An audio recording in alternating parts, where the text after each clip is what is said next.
Gunang Ginoo mga igsuon. So bugnaw kayo ang dapit karon dinhi nagtungas ta sa mga kaigsuonan nato dinhi sa Bindoy, Negros Oriental mga kaigsuonan. Padayon tang magdinasigay pinagi sa pulong sa Ginoo. So muni ang dapit nga ato ang ginaanhian. Marita diri mga igsuon sa sulod sa usa ka bulan kasa.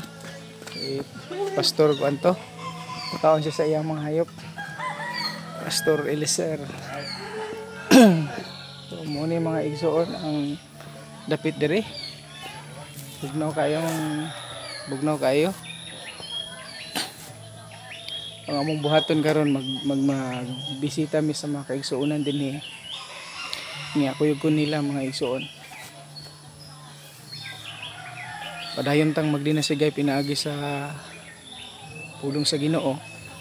Ang gisulti pa sa Ginoo mga kaigsuonan dili nato undangan ang ato ang balaang panagtigom. So mo ni ang ato ang ginatinguha, mo atong ginabuhat. Sa gihapon mga kaigsuonan, wala na akong magadasig kaninyo pinaagi sa pulong sa Ginoo nga sa tanang panahon gyud kita mag luya-luya sa atong pag-alagad sa Ginoo. Kaya nasayod ta nga kining tanan natong mga paghago dili gyud makawa.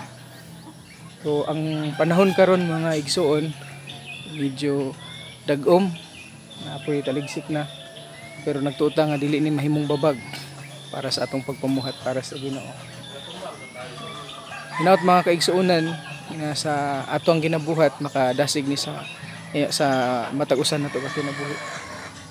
Kuyog mo namo samtang magpamuhat ang mga kaigsuonan. So atong hinumduman nga watay mahimo kung wala ang tabang sa Ginoo. Hilaygon ang Ginoo sa tanang panahon. God bless mga igsoon.